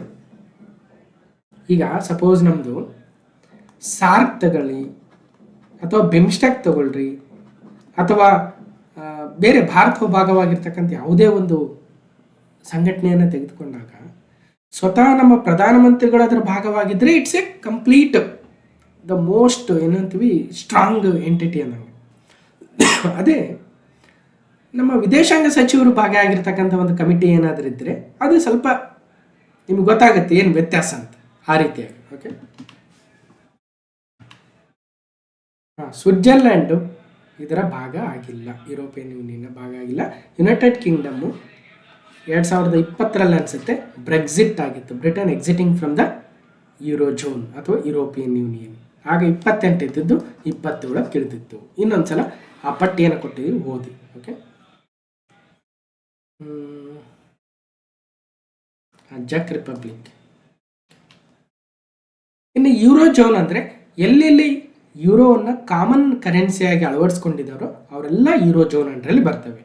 ಆಗ ನೋಡ್ಕೊಂಡ್ರೆ ನಾನ್ ಯೂರೋ ಕಂಟ್ರೀಸ್ ಆಗಿರ್ತಕ್ಕಂತಹ Andorra, Monaco, San Marino, Vatican City, Kosovo, Montenegro ಇವೆಲ್ಲವೂ ಕೂಡ ಯುನ ಮೆಂಬರ್ ಆಗಿಲ್ಲ, ಬಟ್ ಯೂರೋಝೋನ್ನ ಮೆಂಬರ್ ಆಗಿದ್ದಾವೆ. ಅದೇ ಥರ ಜಕ್ Republic, Denmark, Hungary, Poland, Romania, Sweden ಇವು ಯುರೋಪಿಯನ್ ಯೂನಿಯನ್ನ ಭಾಗವಾದರೂ ಕೂಡ ಯೂರೋವನ್ನು ತಮ್ಮ ಕರೆನ್ಸಿಯಾಗಿ ಮಾಡ್ಕೊಂಡಿಲ್ಲ, ಹಾಗಾಗಿ ಯೂರೋಝೋನ್ನ ಭಾಗವಾಗಿಲ್ಲ. ಇವೆಲ್ಲವೂ ಕೂಡ ನೆನ್ಪಿಟ್ಟಿರ್ಬೇಕು. ಓಕೆ, ಅರ್ಥ ಆಯ್ತು ಅಂದ್ಕೊಳ್ತೀನಿ. ಈ ಮೊದಲನೇ ಪ್ರಶ್ನೆಯಲ್ಲೇ ಇದ್ದೀವಿ ಇನ್ನು. ಈಗ ಎರಡನೇ ಪ್ರಶ್ನೆಗೆ ಹೋಗೋಣ. With reference to the India European union free trade agreement, which of the statements given below are correct? ಯಾವ್ಯಾವು ಸರಿಯಾದ ಹೇಳಿಕೆಗಳಾಗಿದ್ದಾವೆ? 3 ಹೇಳಿಕೆ ಕೊಟ್ಟಿದ್ದೀವಿ, 1, 2, 3. ಅದರಲ್ಲಿ ಮತ್ತೆ 1 ಮತ್ತು 2 ಸರಿ, 2 ಮತ್ತು 3 ಸರಿ, 1 ಮತ್ತು 3 ಸರಿ, ಮೇಲಿನ ಎಲ್ಲವೂ ಸರಿ. ಅಂದರೆ ಈಗ ಒಂದೊಂದೇ ಸ್ಟೇಟ್ಮೆಂಟ್ ನೋಡ್ತಾ ಹೋಗೋಣ. ಫಸ್ಟ್ ಒನ್ನು, ಭಾರತ ಮತ್ತು ಯುರೋಪಿಯನ್ ಯೂನಿಯನ್ ಮುಕ್ತ ವ್ಯಾಪಾರ ಒಪ್ಪಂದಕ್ಕಾಗಿ ಮಾತುಕತೆಗಳನ್ನು ಮೂಲತಃ 2007ರಲ್ಲಿ ಪ್ರಾರಂಭಿಸಲಾಯಿತು. ಸರಿ ಇದೆ, ಹೌದು. 2007ರಲ್ಲೇ ಸ್ಟಾರ್ಟ್ ಆಗಿತ್ತು ಮಾತುಕತೆ. ಈ ಮಾತುಕತೆಗಳನ್ನು 2022ರಲ್ಲಿ ಪುನರುಜ್ಜೀವನಗೊಳಿಸಲಾಯಿತು ಮತ್ತು ಜನವರಿ 2026ರಲ್ಲಿ ಮುಕ್ತಾಯಗೊಳಿಸಲಾಯಿತು. ಅನುಮೋದನೆಯ ನಂತರ ಒಪ್ಪಂದವು ಈಗಾಗಲೇ ಜಾರಿಗೆ ಬಂದಿದೆ. The agreement has already come into force after ratification. Antonio Costa ಅವರು ಸಹಿ ಹಾಕಿದ್ರು, ಉರ್ಸುಲಾ ವ್ಯಾನ್ ಡೆರ್ ಲೇಯನ್ ಅವರು ಸಹಿ ಹಾಕಿದ್ರು ಅಂದ ತಕ್ಷಣ, ಮೋದಿ ಅವರು ಸಹಿ ಹಾಕಿದ್ರು ಅಂದ ತಕ್ಷಣ ಈಗ ಜಾರಿಗೆ ಬಂದಿದೆಯಾ ಈ ಒಂದು India euro free trade agreement ಅಂದರೆ ಬಂದಿರ್ಬೋದು ಅನಿಸ್ತಾ ಇದೆ ಅಲ್ವಾ? ಬಟ್ ಬಂದಿಲ್ಲ. ಹಾಗಾಗಿ 1 ಮತ್ತು 2 ಸರಿ, 3ನೇ ತಪ್ಪು. ಹಾಗಾದರೆ ಮತ್ತೆ ಯಾವಾಗ ಜಾರಿಗೆ ಬರುತ್ತೀರಿ ಅಂತ ಅನಿಸ್ಬೋದು. ಅದಕ್ಕೂ ಕೂಡ ಒಂದು ಪ್ರೊಸೀಜರ್ ಇದೆ. ಏನು ಪ್ರೊಸೀಜರ್ ನೋಡ್ತಾ ಹೋಗೋಣ. ಭಾರತ ಮತ್ತು EU ಮುಕ್ತ ವ್ಯಾಪಾರ ಒಪ್ಪಂದವು ಭಾರತ ಮತ್ತು ಯುರೋಪಿಯನ್ ಒಕ್ಕೂಟಗಳ ನಡುವಿನ ಸಮಗ್ರ ವ್ಯಾಪಾರ ಒಪ್ಪಂದವಾಗಿದ್ದು, ಸುಂಕಗಳನ್ನು ಕಡಿಮೆ ಮಾಡುವುದು, ದ್ವಿಪಕ್ಷೀಯ ವ್ಯಾಪಾರ ಮತ್ತು ಹೂಡಿಕೆಯನ್ನು ಹೆಚ್ಚಿಸುವ ಗುರಿಯನ್ನು ಹೊಂದಿದೆ. ಒಂದು ಫ್ರೀ ಟ್ರೇಡ್ ಅಗ್ರಿಮೆಂಟ್ ಅಂದ್ರೇ ಹಾಗೆ. ಒಟ್ಟಿನಲ್ಲಿ ಆ ಫ್ರೀ ಟ್ರೇಡ್ ಅಗ್ರಿಮೆಂಟ್ನ ಭಾಗವಾಗಿರ್ತಕ್ಕಂತಹ ಒಂದು ಯುರೋಪಿಯನ್ ಯೂನಿಯನ್ ಮತ್ತು ನಮ್ಮ ಭಾರತ ದೇಶದ ಮಧ್ಯೆ ಏನು ಈ ಮುಕ್ತ ವ್ಯಾಪಾರ ಒಪ್ಪಂದ ಇರುತ್ತೋ, ಇದರ ಉದ್ದೇಶ ಏನು? ಭಾರತದಿಂದ ರಫ್ತಾಗ್ತಕ್ಕಂಥ ವಸ್ತುಗಳಿಗೆ ಯುರೋಪಿಯನ್ ಯೂನಿಯನ್ನಲ್ಲಿ ಮೊದಲ ಆದ್ಯತೆಯನ್ನು ಕೊಡಬೇಕು, ಸುಂಕವನ್ನು ಕಡಿಮೆ ಮಾಡಬೇಕು ಅಥವಾ ಜೀರೋಗೊಳಿಸಬೇಕು ಒಂದು. ಅದೇ ಥರ ಭಾರತಕ್ಕೆ ಆಮದಾಗ್ತಕ್ಕಂತಹ ಯುರೋಪಿಯನ್ ಯೂನಿಯನ್ನ ವಸ್ತುಗಳಿಗೂ ಕೂಡ ಭಾರತದಲ್ಲಿ ಕಡಿಮೆ ಸುಂಕ ಅಥವಾ ಜೀರೋ ಸುಂಕ ಮತ್ತು ಪ್ರಿಫರೆನ್ಸನ್ನು ಕೊಡಬೇಕು. ಜೊತೆಗೆ ಭಾರತದಿಂದ ಏನು ಹೆಚ್ಚಿನ ನಮ್ಮ ವರ್ಕ್ ಫೋರ್ಸ್ ಇದೆ, ಯಂಗ್ ವರ್ಕ್ ಫೋರ್ಸು, ಈಗ ಆಲ್ರೆಡಿ ಯುರೋಪಿಯನ್ ದೇಶಗಳಲ್ಲಿ ಆಲ್ಮೋಸ್ಟ್ ಯಂಗ್ ವರ್ಕ್ ಫೋರ್ಸ್ ಕಡಿಮೆ ಇದೆ. ಅವರಿಗೆ ನಮ್ಮ ಭಾರತದ ಸ್ಕಿಲ್ಡ್ ವರ್ಕರ್ಸ್ ಬೇಕಾಗಿದ್ದಾರೆ, ಅವರನ್ನು ಕಳಿಸೋದಕ್ಕೆ ಅವಕಾಶ ಸಿಗುತ್ತೆ. ಅಥವಾ ಯುರೋಪಿಯನ್ ಯೂನಿಯನ್ ದೇಶಗಳು ಹಲವಾರು ವಸ್ತುಗಳು, ಈಗ ಸಪೋಸ್ ಕೆಲವೊಂದು ಅತ್ಯುತ್ತಮ ಕಾರ್ಗಳೇನಿದ್ದಾವೆ ಅವುಗಳೆಲ್ಲವೂ ಯುರೋಪಿಯನ್ ಯೂನಿಯನ್ ಕಂಟ್ರೀಸಲ್ಲಿ ಇರ್ತಕ್ಕಂಥವು. ಅವುಗಳು ಭಾರತಕ್ಕೆ ರಫ್ತಾಗೋದಕ್ಕೆ, ಭಾರತದಲ್ಲಿ ಅವುಗಳ ಉತ್ಪಾದನೆ ಹೆಚ್ಚಾಗೋದಕ್ಕೆ ಇವೆಲ್ಲವೂ ಕೂಡ ಕಾರಣ ಆಗುತ್ತೆ. ಆ ಮೂಲಕ ಈ ಎರಡೂ ಎಂಟಿಟಿಗಳ ಮಧ್ಯೆ ಸಾಕಷ್ಟು ವ್ಯಾಪಾರ ವಹಿವಾಟು ನಡೆಯುತ್ತೆ. ಆ ಮೂಲಕ ಎರಡೂ ದೇಶಗಳಿಗೆ GDP ಕೂಡ ಹೆಚ್ಚಾಗುತ್ತೆ. ಇದೇ ಫೈನಲ್, ಇದರ ಉದ್ದೇಶನೇ ಹಾಗೆ. ಎಂಪ್ಲಾಯ್ಮೆಂಟ್ ಜಾಸ್ತಿ ಆಗುತ್ತೆ, GDP ದೇಶದ ಆರ್ಥಿಕತೆಗೆ ಕೊಡುಗೆ ಸಿಗುತ್ತೆ ಅಲ್ವಾ, ಇವೆಲ್ಲವೂ ಕೂಡ ಕಾರಣ ಆಗುತ್ತೆ. These negotiation began decade ago. 2007ರಲ್ಲಿ ಸ್ಟಾರ್ಟ್ ಆಗಿದ್ದು ನೆಗೋಷಿಯೇಷನ್ಸ್, 2022ರಲ್ಲಿ ಮತ್ತೆ ಆರಂಭ ಆಗಿತ್ತು. ಕೊನೆಗೆ 27 ಜನವರಿ 2026 ಅಂದರೆ 2026ರ ಗಣರಾಜ್ಯೋತ್ಸವದ ನಂತರದ ದಿನದಲ್ಲಿ ಅವುಗಳಿಗೆ ಒಂದು ಮುಕ್ತಾಯವನ್ನು ಆಡಿದರು. ಹಾಗಂತ ಇಮಿಡಿಯೇಟ್ಲಿ ಜಾರಿಯಂತೂ ಆಗಲ್ಲ. ಭಾರತ ಮತ್ತು ಯುರೋಪಿಯನ್ ಒಕ್ಕೂಟದ ನಡುವಿನ ಸರಕುಗಳು, ಸೇವೆಗಳು, ಹೂಡಿಕೆ, IPR, ಸುಸ್ಥಿರತೆ ಮಾನದಂಡಗಳ ವ್ಯಾಪಾರವನ್ನು ಒಳಗೊಂಡಿದ್ದಾವೆ. Well negotiations and political conclusions are done. ಹೌದು, ಎಲ್ಲ ನೆಗೋಷಿಯೇಷನ್ಸ್ ಕಂಪ್ಲೀಟ್ ಆಗಿದೆ, ಪೊಲಿಟಿಕಲ್ ಕನ್ಕ್ಲೂಷನ್ ಆಗಿದ್ದಾವೆ. The pact will still needs formal ratification by India's parliament. ಈ India EU free trade agreement 2026ಕ್ಕೆ ಫೈನಲಿ ಭಾರತದ ಲೋಕಸಭೆ ಅಥವಾ ಭಾರತದ ಸಂಸತ್ತಿನಲ್ಲೂ ಕೂಡ ಒಪ್ಪಿಗೆ ಸಿಗಬೇಕು ಒಂದು. ಅದೇ ಥರ ಯುರೋಪಿಯನ್ ಪಾರ್ಲಿಮೆಂಟ್ ಮತ್ತು ಕೌನ್ಸಿಲಲ್ಲೂ ಕೂಡ ಇದು ರಾಟಿಫಿಕೇಶನ್ ಸಹಿಯನ್ನು ಪಡೆದು ಆವಾಗ ಜಾರಿಗೆ ಬರುತ್ತೆ. ಅಲ್ಲಿವರೆಗೂ ಜಾರಿಗೆ ಬರಲ್ಲ ಅಂದಂಗೆ ಅರ್ಥ. ಇವರು ಸಹಿ ಹಾಕಿದ್ದಾರೆ ಅಂದ ತಕ್ಷಣ ಬರಲ್ಲ, ಅದಕ್ಕೆ ತನ್ನದೇ ಆಗಿರ್ತಕ್ಕಂಥ ಪ್ರೊಸೀಜರ್ ಇದೆ ಅನ್ನೋದನ್ನು ನೆನ್ಪಿಟ್ಟಿರಿ. ಓಕೆ, ಇಲ್ಲಿ ಒಂದು ಗಮನಿಸಬೇಕು, ಇಡೀ ಪ್ರಪಂಚದ ಸುಮಾರು 25% ಗ್ಲೋಬಲ್ GDP ಈ ಒಪ್ಪಂದದಿಂದ ಆಗ್ತಾ ಇದೆ. ಈ ಉದೇನೆ ಸುಮಾರು $20 ಟ್ರಿಲಿಯನ್ ಇದೆ. ನಮ್ಮ ಇಂಡಿಯಾದ ಒಂದು $4 to $5 ಟ್ರಿಲಿಯನ್ ಇದೆ. ಆಲ್ಮೋಸ್ಟ್ $25 ಟ್ರಿಲಿಯನ್ ಅಷ್ಟು ದೊಡ್ಡ ಎಕಾನಮಿಗಳನ್ನು ಇವು ಹೊಂದಿದ್ದಾವೆ. ಅದಕ್ಕೋಸ್ಕರ ಗ್ಲೋಬಲ್ GDPಯ 25% ಕೂಡ ಈ ಒಂದು ಒಪ್ಪಂದದಿಂದ ಆಗ್ತಾ ಇದೆ ಅಥವಾ ಒಪ್ಪಂದದಲ್ಲಿ ಭಾಗ ಆಗಿದ್ದಾವೆ. ಮತ್ತು 1/3 ಆಫ್ ದ ಗ್ಲೋಬಲ್ ಟ್ರೇಡ್, ಪ್ರಪಂಚದಲ್ಲಿ ಆಗ್ತಕ್ಕಂಥ ವ್ಯಾಪಾರ ವಹಿವಾಟಿನ 1/3 ಈ ಒಂದು ಎರಡು ಆರ್ಗನೈಜೇಷನ್, ದೇಶ ಮತ್ತು ಒಂದು ಕಡೆ ಯೂನಿಯನ್, ಇವೆರಡರ ಮಧ್ಯೆ ಆಗುತ್ತೆ. Okay, so second and fourth largest economies. Bharat 4ನೇ ಅತಿ ದೊಡ್ಡ ರಾಷ್ಟ್ರ, ಯುರೋಪಿಯನ್ ಯೂನಿಯನ್ ಎಲ್ಲವನ್ನ ಸೇರಿಸಿದಾಗ ಅದು 2ನೇ ಅತಿ ದೊಡ್ಡ ಎಕಾನಮಿ ಆಗುತ್ತೆ. ಅದಕ್ಕೋಸ್ಕರ ಇದನ್ನು ಮದರ್ ಆಫ್ ಆಲ್ ಡೀಲ್ಸ್ ಅಂತ ಕೂಡ ಕರಿತೀವಿ. ಮತ್ತು ಭಾರತಕ್ಕೆ ಇದು 22ನೇ ಫ್ರೀ ಟ್ರೇಡ್ ಅಗ್ರಿಮೆಂಟ್. ಹಿಂದೆ ಮಾರಿಷಸ್, UK, ಬೇರೆ ಒಮನ್, ಆಸ್ಟ್ರೇಲಿಯಾ, ನ್ಯೂಜಿಲೆಂಡ್ ಜೊತೆ ಕೂಡ ಫ್ರೀ ಟ್ರೇಡ್ ಅಗ್ರಿಮೆಂಟ್ಗಳು ಆಗ್ತಾ ಇದ್ದಾವೆ. ಇದು ಭಾರತಕ್ಕೆ ಸುಮಾರು 22ನೇ ಫ್ರೀ ಟ್ರೇಡ್ ಅಗ್ರಿಮೆಂಟ್ ಪಾರ್ಟ್ನರ್ ಕೂಡ EU ಆಗ್ತಾ ಇದೆ. 3ನೇ ಪ್ರಶ್ನೆ, ಭಾರತ ಮತ್ತು ಯುರೋಪಿಯನ್ ಒಕ್ಕೂಟ ಮುಕ್ತ ವ್ಯಾಪಾರ ಒಪ್ಪಂದವನ್ನು ಸಾಮಾನ್ಯವಾಗಿ ಎಲ್ಲ ಒಪ್ಪಂದಗಳ ತಾಯಿ ಎಂದು ಕರೆಯಲಾಗುತ್ತದೆ. ಯಾಕೆ? India EU free trade agreement is often referred to as the mother of all deals, primarily because ಜಾಗತಿಕವಾಗಿ ಅತಿ ದೊಡ್ಡ ಜನಸಂಖ್ಯೆ ಹೊಂದಿರತಕ್ಕಂಥ ಒಂದು ಗುಂಪು ಆಗ್ತಾ ಇದೆ ಮತ್ತು GDP ಪಾಲನ್ನು ಕೂಡ ಅತಿ ಹೆಚ್ಚು ಒಳಗೊಂಡಿದೆ. ಈಗ ಆಲ್ರೆಡಿ ಹೇಳ್ತಾ ಇದ್ವಿ, 25% ಆಫ್ ದ ಅಂದರೆ 1/4 ಆಫ್ ದ ಟೋಟಲ್ GDP ಈ ಎರಡು ಯೂನಿಯನ್ಗಳ ಮಧ್ಯೆ ಆಗ್ತಾ ಇದೆ. ಇವತ್ತು ಅತಿ ದೊಡ್ಡ ಜನಸಂಖ್ಯೆ ಭಾರತದ 150 ಕೋಟಿ, 50 ಕೋಟಿ ಅಂದಾಜು ಯುರೋಪಿಯನ್ ಯೂನಿಯನ್ ಅಂದರೆ 200 ಕೋಟಿ ಜನಸಂಖ್ಯೆ ಉಳ್ಳಂತಹ ಎರಡು ದೊಡ್ಡ ಎಂಟಿಟಿಗಳ ಮಧ್ಯೆ ಒಪ್ಪಂದ ಆಗ್ತಾ ಇದೆ ಫ್ರೀ ಟ್ರೇಡ್ ಅಗ್ರಿಮೆಂಟ್. ಹಾಗಾಗಿ it's called as a mother of all deals ಅಂತ. The prime minister lauds ambitious trade deal with European Union. Mother of all deals, India EU finalise the FTA. ನೋಡ್ಬೋದು, ಒಂದು ಕಡೆ ಆಂಟೋನಿಯೋ ಕೋಸ್ಟಾ ಅವರಿದ್ದಾರೆ, Ursula von der ಇನ್ನೊಂದು ಕಡೆ ಇದ್ದಾರೆ, ಮಿಡ್ಲಲ್ಲಿ ನಮ್ಮ ಪ್ರಧಾನಿಗಳು ನರೇಂದ್ರ ಮೋದಿ ಅವರಿದ್ದಾರೆ. European wines, luxury cars to become cheaper as negotiation launched in 2007 concluded. 99% of Indian exports to the 27 bloc. ತಾರೀಫ್ ಎಲ್ಲಿ ಕಮ್ಮಿ ಆಗ್ತಾ ಇದೆ ಅಂದ್ರೆ ಎಲ್ಲವೂ ಕೂಡ ಜೀರೋ ಆಗ್ತಾ ಇಲ್ಲ, ಅದನ್ನು ಗಮನಿಸಬೇಕು. ಈಗ how does it benefit European Union ಅಂದರೆ tariffs removed are cut 90% of EU goods.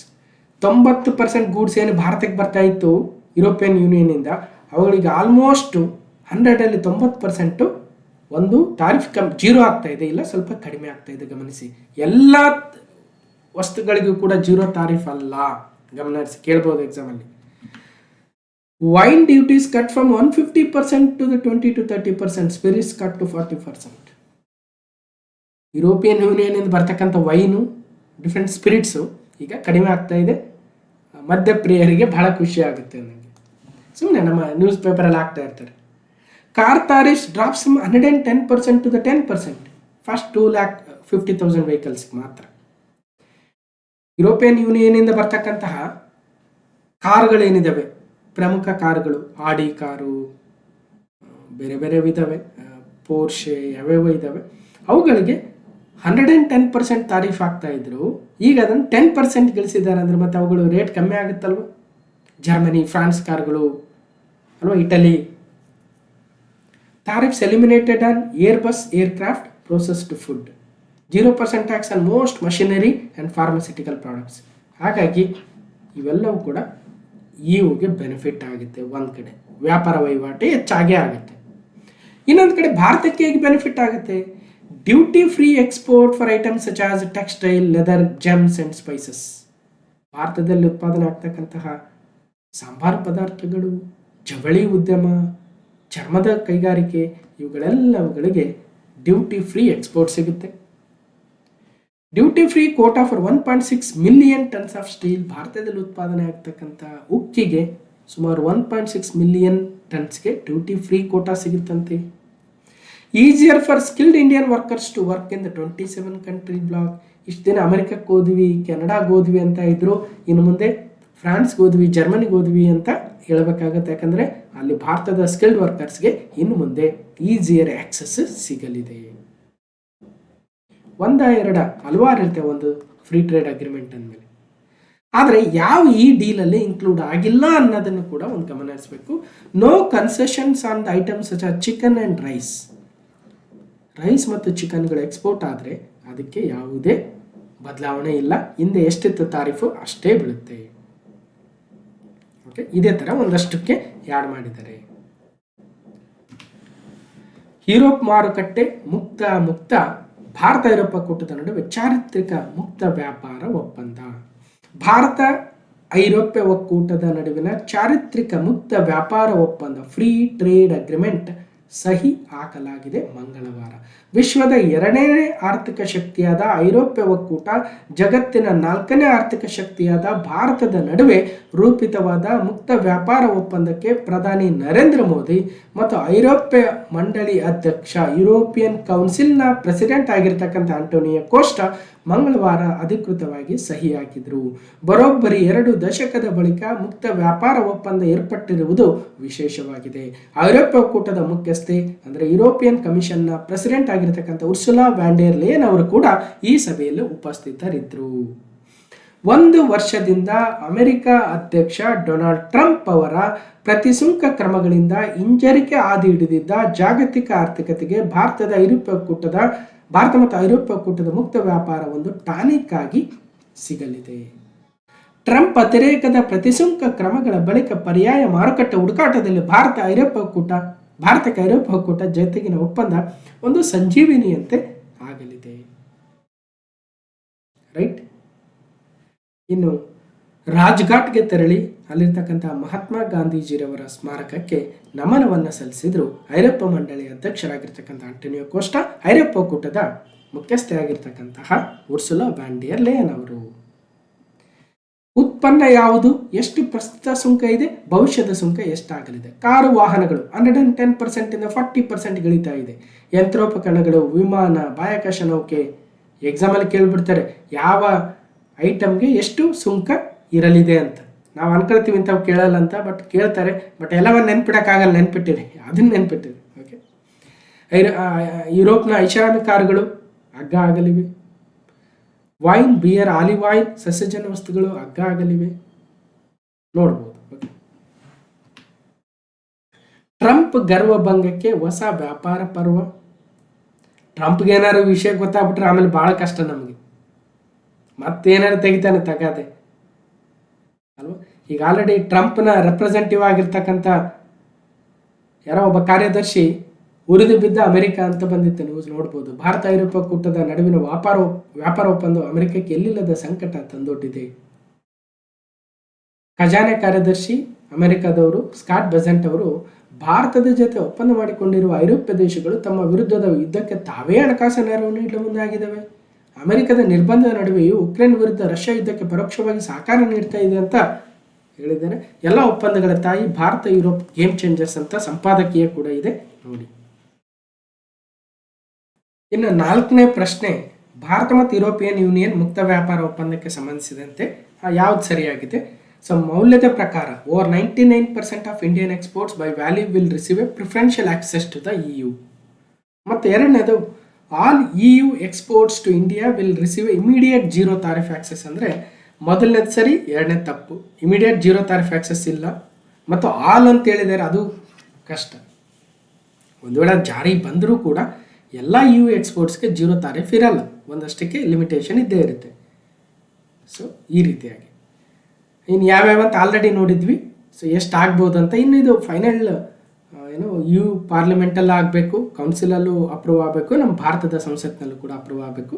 ಆವಾಗ ಆ ನಂಬರ್ ಬಗ್ಗೆ ಕೇಳ್ತಾರೆ. ಅಲ್ಲಿವರೆಗೂ ಜಸ್ಟ್ ಓವರ್ ಆಲ್ ನಂಬರ್ಸ್ ಮಾತ್ರ ಕೇಳ್ತಾ ಇರ್ತಾರೆ. ಓಕೆ. 5ನೇದು, ಈ ಒಂದು FTA ಅಡಿಯಲ್ಲಿ ಸುಂಕ ನಿರ್ಮೂಲನೆಯಿಂದ ಈ ಕೆಳಗಿನ ಯಾವ ವಲಯಗಳು ತಕ್ಷಣದ ಲಾಭವನ್ನು ಪಡೆಯುವ ನಿರೀಕ್ಷೆ ಇದೆ? ಸೊ ಎಲ್ಲ 4. ಒಂದು textile apparel, leather and footwear, gems and jewellery, marine products. ಇವುಗಳಿಗೆ ಇಮಿಡಿಯೇಟ್ ಲಾಭ ಪಡೆಯುವ ಒಂದು ಏರಿಯಾಗಳಾಗಿದ್ದಾವೆ. ಒಂದು ಒಪ್ಪಂದ, 27 ರಾಷ್ಟ್ರಗಳ ಮಾರುಕಟ್ಟೆ, ಭಾರತದ ರಾಜ್ಯಗಳಿಗೆ 6.4 ಲಕ್ಷ ಕೋಟಿ ರೂಪಾಯಿ ಮೌಲ್ಯದ ರಫ್ತು ಉತ್ತೇಜನ ಸಿಗಲಿದೆ. ಈಗ ಕರ್ನಾಟಕದಿಂದ ಯಾವ್ಯಾವು ಇಲ್ಲಿ ಕೊಟ್ಟಿದ್ದಾರೆ? ಒಂದು ಇಂಜಿನಿಯರಿಂಗ್ ಸರಕುಗಳು, ಜವಳಿ ಮತ್ತು ಉಡುಪುಗಳು, ಔಷಧ ಮತ್ತು ವೈದ್ಯಕೀಯ ಸಾಧನಗಳು, ಎಲೆಕ್ಟ್ರಾನಿಕ್ಸ್ ಉತ್ಪನ್ನಗಳು ಕರ್ನಾಟಕದಿಂದ ಯುರೋಪಿಯನ್ ಯೂನಿಯನ್ನ 27 ರಾಷ್ಟ್ರಗಳಿಗೆ ರಫ್ತಾಗಲಿವೆ. ಆ ಮೂಲಕ ಕರ್ನಾಟಕದ GDPಗೆ ಮತ್ತಷ್ಟು ಕೊಡುಗೆ ಅಥವಾ GSDPಗೆ ಮತ್ತಷ್ಟು ಕೊಡುಗೆ ಸಿಗಲಿದೆ. ಬಟ್ ಅದು ಸದ್ಯಕ್ಕೆ ಜಾರಿ ಆಗೋದಕ್ಕೆ ಒಂಚೂರು ಟೈಮ್ ಬೇಕು. ಇನ್ನೊಂದು ರೀತಿಯಲ್ಲಿ ಕೇಳಬಹುದು, ಐರೋಪ್ಯ ಒಕ್ಕೂಟಕ್ಕೆ ಭಾರತದ ರಫ್ತು ಪ್ರಮಾಣ ಡಾಲರ್ ಲೆಕ್ಕಾಚಾರದಲ್ಲಿ ಯಾವ್ಯಾವ ಉತ್ಪನ್ನಗಳು ಹೆಚ್ಚು ರಫ್ತಾಗಬಹುದು ಅಂದರೆ, ಒಂದು ಪೆಟ್ರೋಲಿಯಂ ಉತ್ಪನ್ನಗಳು ಹೆಚ್ಚು, 2ನೇ ಸ್ಥಾನದಲ್ಲಿ ಎಲೆಕ್ಟ್ರಾನಿಕ್ಸ್ ಉತ್ಪನ್ನಗಳು, ಅದು ಸ್ಮಾರ್ಟ್ಫೋನ್, 3ನೇದು ಜವಳಿ ಮತ್ತು ಗಾರ್ಮೆಂಟ್ಸ್, 4ನೇದು ಯಂತ್ರೋಪಕರಣಗಳು, ಕಂಪ್ಯೂಟರ್. ಇವು 4 ಪ್ರಮುಖ ಏರಿಯಾಗಳಾಗ್ತವೆ. ಅವುಗಳು ಎಷ್ಟೆಷ್ಟು ಬಿಲಿಯನ್ ಅಂತ ಇಲ್ಲಿದೆ ನೋಡ್ಬೋದು ಒಂದು ಕಡೆ. 2ನೇದು ಐರೋಪ್ಯ ಒಕ್ಕೂಟದಿಂದ ಭಾರತಕ್ಕೆ ಆಮದಾಗ್ತಕ್ಕಂತಹ ಪ್ರಮಾಣವನ್ನು ತೆಗೆದುಕೊಂಡಾಗ ಯಾವ 4-5 ಪ್ರಮುಖ ಏರಿಯಾಗಳಂದರೆ ಯಂತ್ರೋಪಕರಣ ಮತ್ತು ಕಂಪ್ಯೂಟರ್ಗಳು ಹೆಚ್ಚಿನ ಆಮದಾಗ್ತವೆ. 2ನೇ ಸ್ಥಾನದಲ್ಲಿ ಎಲೆಕ್ಟ್ರಾನಿಕ್ಸ್ ಇದೆ, ಇಲ್ಲಿ ಮೊಬೈಲ್ ಫೋನ್ ಬಿಡಿಭಾಗ ಮತ್ತು IC ಸೆಟ್ಸ್. 3ನೇದು ಯುದ್ಧ ವಿಮಾನಗಳು ಕೂಡ ಭಾರತಕ್ಕೆ ಬರ್ತವೆ. ಈಗ ಸಪೋಸ್ ಫ್ರಾನ್ಸಿಂದ ನಾವು ರಫೇಲ್ ಯುದ್ಧ ವಿಮಾನ ಪರ್ಚೇಸ್ ಮಾಡ್ತೀವಿ, ಆ ರೀತಿಯಾಗಿ. ಓಕೆ. 6ನೇ ಪ್ರಶ್ನೆ, ಭಾರತ ಯುರೋಪಿಯನ್ ಈ ಒಂದು ಮುಕ್ತ ವ್ಯಾಪಾರ ಒಪ್ಪಂದಕ್ಕೆ ಸಂಬಂಧಿಸಿದಂತೆ ಯಾವ ಸರಿಯಾಗಿದ್ದಾವೆ? First one, India gains access to 144 EU services subsectors. EU gains access to the 102 Indian services subsectors. Services commitments are limited only to IT and IT enabled services. ಇದು ತಪ್ಪಾಗುತ್ತೆ, 1-2 ಸರಿ ಇದೆ. ಆದರೆ ಈ ನಂಬರ್ ಸದ್ಯಕ್ಕೆ ಬೇಕಾಗಿಲ್ಲ. ಒಟ್ಟಲ್ಲಿ ಇಂಡಿಯಾ ಯುರೋಪಿಯನ್ ಯೂನಿಯನ್ನ ವಿವಿಧ 144 ಸರ್ವಿಸಸ್ ಸಬ್ಸೆಕ್ಟರ್ಗಳನ್ನು ಆಕ್ಸೆಸ್ ಮಾಡಲಿದೆ ಒಂದನೇದು. ಅದೇ ಥರ ಭಾರತದಲ್ಲಿ ಸುಮಾರು 102 ವಿವಿಧ ಸರ್ವಿಸಸ್ ಸಬ್ಸೆಕ್ಟರ್ಗಳಿಗೆ ಆಕ್ಸೆಸ್ ಅನ್ನು ಪಡೆಯಲಿದೆ. ಸದ್ಯಕ್ಕಿಷ್ಟು ನೆನ್ಪಿಟ್ಟಿರಿ, ಮುಂದೆ ಇನ್ನಷ್ಟು ಮಾಹಿತಿ ಬಂದಾಗ ನೋಡೋಣ. 99.5% of exports get preferential access. ಭಾರತದವರಿಗೆ ಪ್ರಿಫರೆನ್ಸ್ ಅನ್ನು ಕೊಡ್ತಾರಂತೆ. ಇರಲಿ. 7ನೇದು, ಈ ಒಂದು ಒಪ್ಪಂದದ ಒಕ್ಕೂಟ ಶೃಂಗಸಭೆಯ ಸಹ ಅಧ್ಯಕ್ಷತೆ ವಹಿಸಿದ್ದವರು ಯಾರು? The 16th India EU summit held in January 2026 was co-chaired by. ಇದು 16th ಇಂಡಿಯಾ EU ಸಮಿಟ್ ಅಂತೆ. ಅದರಲ್ಲಿ ಯಾರು co-chair ಆಗಿದ್ರು ಅಂದರೆ ಭಾರತದ ಪ್ರಧಾನಮಂತ್ರಿಗಳು, ಯುರೋಪಿಯನ್ ಆಯೋಗದ ಅಧ್ಯಕ್ಷರು ಆಂಟೋನಿಯೋ ಕರೆಕ್ಟ್, ಆಯೋಗ ಅಂದರೆ ಕಮಿಷನ್, ಉರ್ಸುಲಾ ವ್ಯಾನ್ ಡರ್ ಲೇಯನ್ ಅವರು, ಮತ್ತು ಕೌನ್ಸಿಲ್ ಅಂದರೆ ಮಂಡಳಿ, ಯುರೋಪಿಯನ್ ಕೌನ್ಸಿಲ್ ಅಧ್ಯಕ್ಷರು ಆಂಟೋನಿಯೋ ಕೋಸ್ಟಾ ಅವರು. ಸೊ ಈ ಒಂದು ಶೃಂಗಸಭೆಯ ಅಧ್ಯಕ್ಷತೆಯನ್ನು ವಹಿಸಿದ್ರು. ಸೊ ಆಲ್ರೆಡಿ ನೋಡಿದ್ವಿ ನಾವು.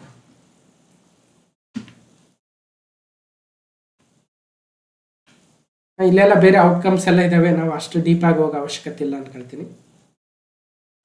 ಯಾರಿಗಾರು ಇನ್ನೂ ಮಾಹಿತಿ ಬೇಕಿದ್ರೆ ಪಾಸ್ ಮಾಡಿ ನೋಡ್ಕೊಳ್ರಿ. 8ನೇದು, ಈ ಒಂದು ಒಪ್ಪಂದಕ್ಕೆ ಸಂಬಂಧಿಸಿದಂತೆ EU is India's largest goods trading partner. India-EU bilateral goods trade was worth $136.5 billion in 2024-25.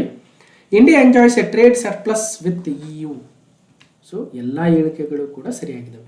ಈ ಟ್ರೇಡ್ ಸರ್ಪ್ಲಸ್ ಅಂದರೆ ಭಾರತ ಒಂದು ₹100 ರಫ್ತು ಮಾಡಿದರೆ ಒಂದು ₹90 ಆಮದು ಮಾಡಿಕೊಂಡ್ರೆ ರಫ್ತು ಮಾಡಿರೋದೇ ಜಾಸ್ತಿ ಆಯ್ತಲ್ವಾ, ಫೈನಲಿ ಒಂದು ₹10 ಜಾಸ್ತಿನೇ ರಫ್ತು ಮಾಡಿದ್ದೀವಿ ಅನ್ನಂಗೆ, ಅದನ್ನು ಟ್ರೇಡ್ ಸರ್ಪ್ಲಸ್ ಅಂತೀವಿ. ಸರಿ ಇದೆ. ಇವೆರಡೂ ದೇಶಗಳ ಮಧ್ಯೆ 2024-25ರಲ್ಲಿ ಸುಮಾರು $136.54 ಬಿಲಿಯನ್ ವ್ಯಾಪಾರ ವಹಿವಾಟಾಗಿತ್ತು. EU ಭಾರತದ ದೊಡ್ಡ ಟ್ರೇಡಿಂಗ್ ಪಾರ್ಟ್ನರ್, ಅದು ಗೂಡ್ಸ್ ಸೆಕ್ಟ್ರಲ್ಲಿ. 3 ಕೂಡ ಕರೆಕ್ಟ್ ಆಗಿದ್ದಾವೆ. ಎಷ್ಟೆಷ್ಟಾಗಿತ್ತು ಅಂದರೆ ಒಟ್ಟಾರೆ 136.54 ಬಿಲಿಯನ್ ಟ್ರೇಡ್ ಆಗಿತ್ತು ಭಾರತ ಮತ್ತು EU ಮತ್ತೆ. ಅದರಲ್ಲಿ ಎಕ್ಸ್ಪೋರ್ಟ್ಸು 6.4 lakh crore ಅಂದರೆ 75.85 ಬಿಲಿಯನ್, ಇಂಪೋರ್ಟ್ಸು 5.1 lakh crore ಅಂದರೆ $60.68 ಬಿಲಿಯನ್. ಹಾಗಾಗಿ ಎಕ್ಸ್ಪೋರ್ಟೇ ಜಾಸ್ತಿ ಇದೆ. ಸೊ ಅದಕ್ಕೋಸ್ಕರ ಈ ಹೇಳಿಕೆ ಏನಿದೆ, India enjoys A trade surplus with EU. Okay, ಅರ್ಥ ಮಾಡ್ಕೊಳ್ರಿ. ಈಗ ಇನ್ನಷ್ಟು ಇದು ಹೆಚ್ಚಾಗುತ್ತೆ, ಡೆಫಿನೆಟ್ಲಿ ಹೆಚ್ಚಾಗುತ್ತೆ. 9ನೇ ಪ್ರಶ್ನೆ, India is the 4th largest economy in the world. Correct. European Union is the 2nd largest. Correct.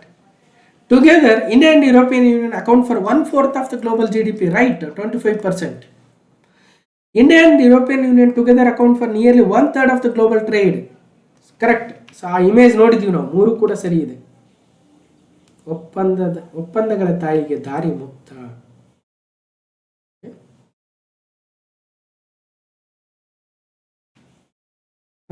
ಇನ್ನು ಕೊನೆಗೆ 2030 ಕಡೆಗೆ ಭವಿಷ್ಯತ್ತನ್ನು ನೋಡುವ ಸಮಗ್ರ ಕಾರ್ಯತಂತ್ರದ ಕಾರ್ಯಸೂಚಿ ಎಂಬ ಶೀರ್ಷಿಕೆಯ ದಾಖಲೆ ಎಷ್ಟು ಪ್ರಮುಖ ಸ್ತಂಭಗಳ ಮೇಲೆ ಕೇಂದ್ರೀಕೃತವಾಗಿದೆ ಅಂತ ಒಂದು ಡಾಕ್ಯುಮೆಂಟ್ ರಿಲೀಸ್ ಮಾಡಿದ್ರು. Towards 2030 forward looking comprehensive strategic agenda focuses on how many core pillars, ಅಂದರೆ 5 ಕೋರ್ ಪಿಲ್ಲರ್ ಇದಾವೆ. ಓಕೆ, ಸೊ ಎಷ್ಟು ಕೋರ್ ಪಿಲ್ಲರ್ ಮೇಲೆ ಇದು ನಿಂತಿದೆ ಈ ಒಪ್ಪಂದ ಅಂತಕ್ಕಂಥದ್ದು. So towards 2030 India EU joint comprehensive strategic agenda ಅಂತ ಆ ಒಂದು ಅಜೆಂಡಾ ಏನು ರಿಲೀಸ್ ಮಾಡಿದ್ದಾರೆ ಅದು 5 ಪ್ರಮುಖ ಪಿಲ್ಲರ್ಗಳ ಮೇಲೆ ನಿಂತಿದೆ. Prosperity, sustainability, technology innovation, security and defence, connectivity and people centric cooperation, 5 ಅಂತ ನೆನ್ಪಿಟ್ಟಿದೆ. ಸೊ ಇಷ್ಟು ಒಟ್ಟಾರೆಯಾಗಿ ಕ್ಲಾಸ್ ನಂಬರ್ 1040 ಮತ್ತು India EU FTA free trade agreement ಬಗ್ಗೆ, ಯುರೋಪಿಯನ್ ಯೂನಿಯನ್ ಬಗ್ಗೆ ಒಂದಷ್ಟು ಮಾಹಿತಿ ಮತ್ತು ಈ ಟ್ರೇಡ್ ಅಗ್ರಿಮೆಂಟ್ ಬಗ್ಗೆ ಕೂಡ ಒಂದಷ್ಟು ಮಾಹಿತಿಯನ್ನು ಪಡ್ಕೊಂಡ್ವಿ. ಇದೆಲ್ಲವೂ ಕೂಡ ಮುಂದಿನ ಪರೀಕ್ಷೆಗೆ ಸಾಕಷ್ಟು ಮಾಹಿತಿಯನ್ನು ಕೊಡುತ್ತೆ ಅಂತ ಭಾವಿಸ್ತಾ ಈ ವಿಡಿಯೋನ ಕಂಪ್ಲೀಟ್ ಆಗಿ ನೋಡಿರ್ತಕ್ಕಂಥ ಎಲ್ಲರಿಗೂ ಧನ್ಯವಾದಗಳು. ಮತ್ತು ಮುಂದಿನ ವಿಡಿಯೋದಲ್ಲಿ ಸಿಗ್ತೀನಿ ಅಂತ ಹೇಳ್ತಾ ಥ್ಯಾಂಕ್ ಯು.